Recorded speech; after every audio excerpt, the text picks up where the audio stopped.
It's been 6.5 years since the Malaysian Airlines MH370 disappeared with a presumed loss of all 239 on board. And yet, despite the most expensive air and sea search in aviation history and the launching of a whole raft of conspiracy theories, only a few fragments of the plane have been discovered, thousands of kilometres away on the other side of the Indian Ocean. But the aircraft's actual location is still a mystery. So considering all the effort that has gone into the recovery mission and the research into all the things that we've found out since, why can't we find MH370?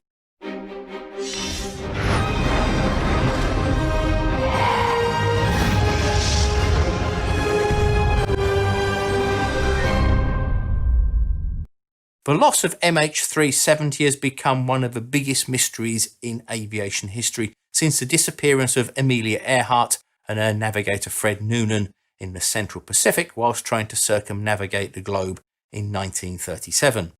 But whereas Earhart's disappearance was thought of as a tragic accident, the loss of MH370 has boiled down to two possible outcomes. Firstly, something happened to the crew that incapacitated them and the plane flew on by itself until it ran out of fuel and crashed into the sea soon after. How it ended up in the Indian Ocean when it was flying north to China still isn't explained by this scenario. The second is that someone on board took control of the aircraft and deliberately flew it to a remote part of the Indian Ocean and ditched the plane. Either of these outcomes is disconcerting. If the crew were incapacitated and the plane was left to fly by itself, then it would be imperative to try and find out the cause. If, however, it was a case of hijacking or pilot suicide and the murder of all on board, then the ramifications would also be worse for Malaysia as a whole.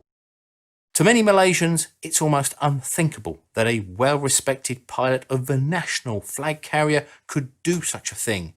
And in Asian culture, loss of face is one of the worst things that can happen. This highlights the problem that MH370 poses. We just don't know where it went down. But in order to try and find that out, we need to know where it was in its final few hours.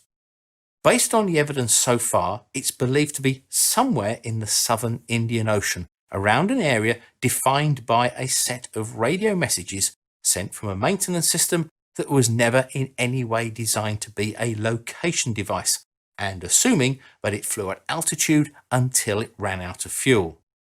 Because there was no direct GPS tracking data sent from the aircraft, its final course and location had to be reconstituted from data picked up by the Inmarsat satellite, which received hourly maintenance broadcasts from the plane's ACARS data link system. In the time from receiving the last transmission to the crash, which could have been anything from a few minutes to almost an hour, the plane could have flown on for hundreds of kilometres. By comparing the timing delay from the ACARS system to it arriving at the satellite situated over the Indian Ocean, the Inmarsat engineers were able to determine a possible route along the so-called Seventh Arc that stretched from Central Asia to the north to the Southern Oceans in the south and passing about 2,000 kilometres west of Perth, Australia. Ruling out the northern path due to a lack of radar evidence from the countries that it would have had to have flown over left the southern route as the most probable.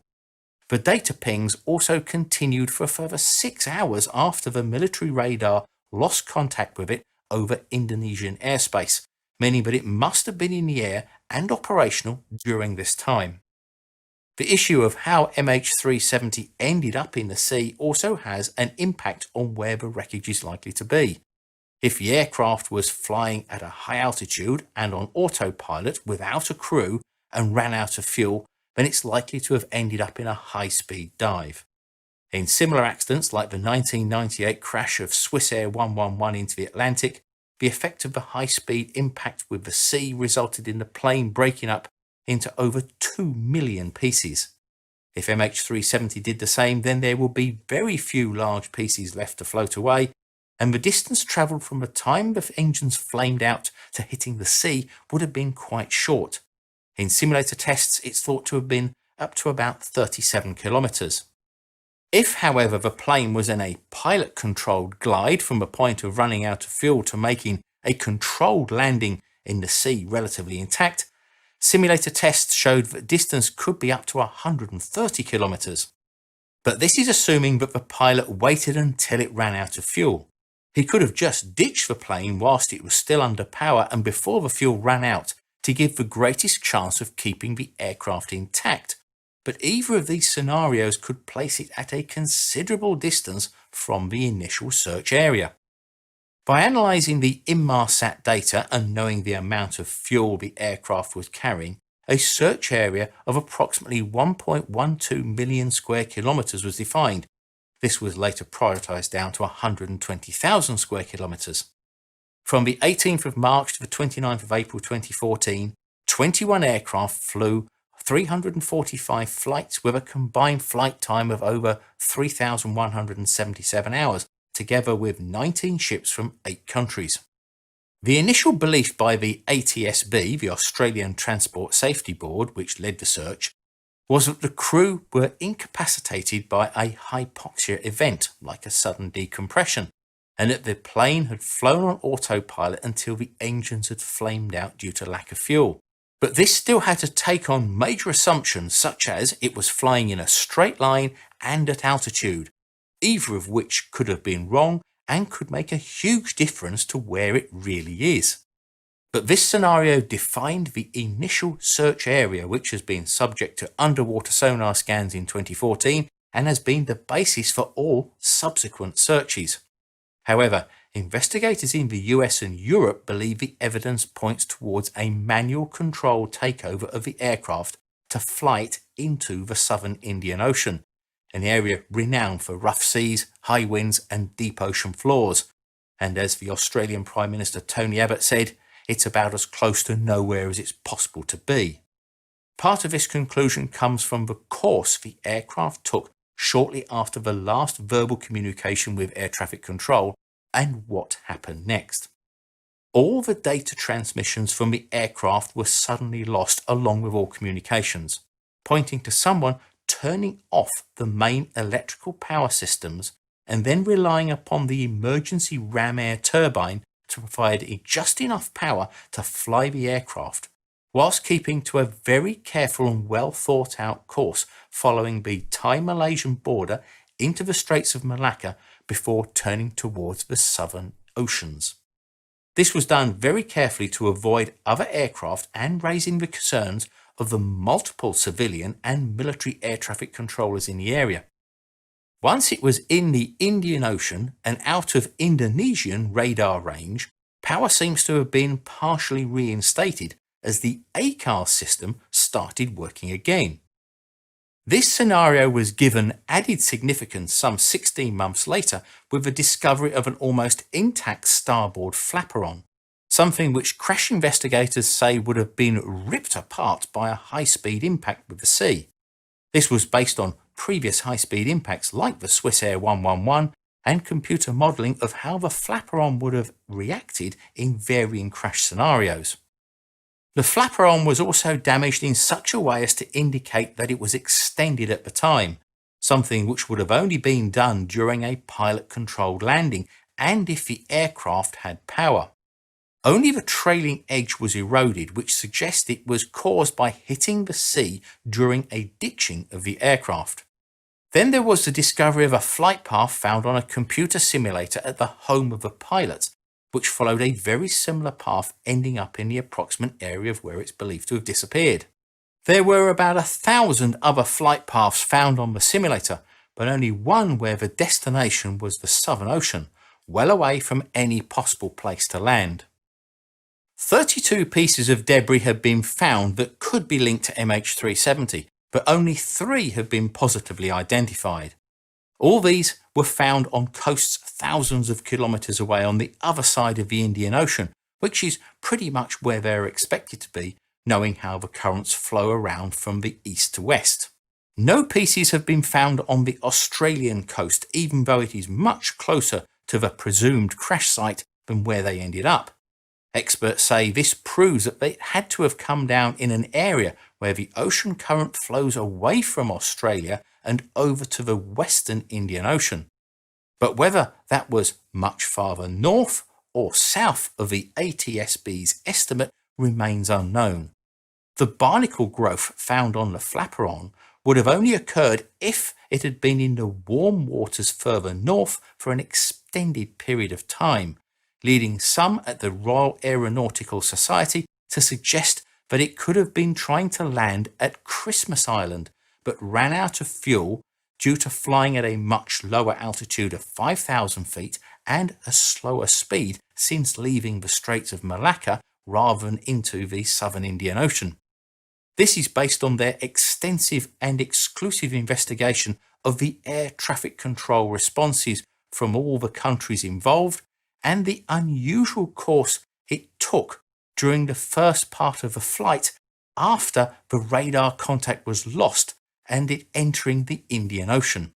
But backtracking the debris from their final position to try and locate where they entered the ocean years earlier is a very imprecise science and can only give a general area over such long time spans, and it doesn't rule out a more northerly or southerly crash location. During the initial search and to direct submersible vehicles to the sea floor to take a closer look, high-resolution images of the ocean topography were required, not only to know where they were going, but also to know how deep they were. In the initial aftermath, some remote subs were sent to below their design depth simply because of the poor accuracy of their existing maps. Although we have maps of all the ocean floors, most of these come from gravitational maps created from satellite data, which have a resolution of around about 2 kilometers per pixel. A greater accuracy of 300 meters per pixel is available from satellite-mounted radar altimeters, but this is still far too low resolution to find even the largest parts of an aircraft a few tens of meters in size. Due to the remoteness, bad weather and lack of commercial interest in the southern oceans, there have been very little in the way of high-resolution mapping done. What we do know is that the rugged ocean terrain in this area could easily hide an object like an aircraft, even one the size of a Boeing 777. To find something as small as an aircraft, especially if it's broken up into smaller pieces, requires high-resolution scanning equipment such as side scanning and multi-beam sonar. In the search, these were towed behind ships which travelled 24/7 across the search area. As the image data was coming in live, anything found that could be of interest was marked so that autonomous submersibles could be sent down to investigate. Although the underwater survey revealed a huge amount about the ocean floor in the area of the search, nothing from MH370 was found, and the joint Malay, Chinese and Australian search was eventually wound up in January 2017. In October 2017, the company Ocean Infinity offered to search for MH370 on a no-find, no-fee basis for the Malaysian government, and on the next most likely area based on drift analysis conducted by CISRO, the Australian National Science Agency. This new search area is a bit farther south and based on the ocean currents which travel towards Africa, where all the existing wreckage was found. In 2018, using the vessel Seabed Constructor and its 8 autonomous underwater vehicles, Ocean Infinity searched 120,000 square kilometres over 3 months, discovering more about the ocean floor and several shipwrecks at a depth of 3,700 to 3,900 metres and dating back to the 19th century, but again, no sign of the missing plane. And this is where we currently are. So could we find MH370 if we really tried? I certainly think so. We've already ruled out certain areas so we know where it isn't.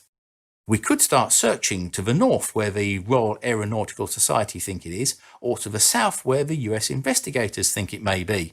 But either way, this would cover a very large area and there's still no guarantee. So the sticking point now seems to be money. Malaysia is happy for third parties to restart the search on limited areas, but on a no-find, no-fee basis, so there will be no blank checks to look for it until found. $200 million has already been spent on the search so far, making it the most expensive in aviation history. The 2018 search by Ocean Infinity would have cost the Malaysian government $70 million if they had found the aircraft. So, working on that basis, to produce a high-resolution search of 1,000,000 square kilometres would cost in the region of about $500 million and maybe take a couple of years, even if other ships were to join in the search. If we really wanted to find MH370 come what may, and you had to perform a high-resolution search of a large chunk of the eastern Indian Ocean west of Australia before locating it, several $1 billion might be needed. But I wouldn't place any bets on that happening anytime soon, unless a benevolent billionaire decides to pitch in with some funding.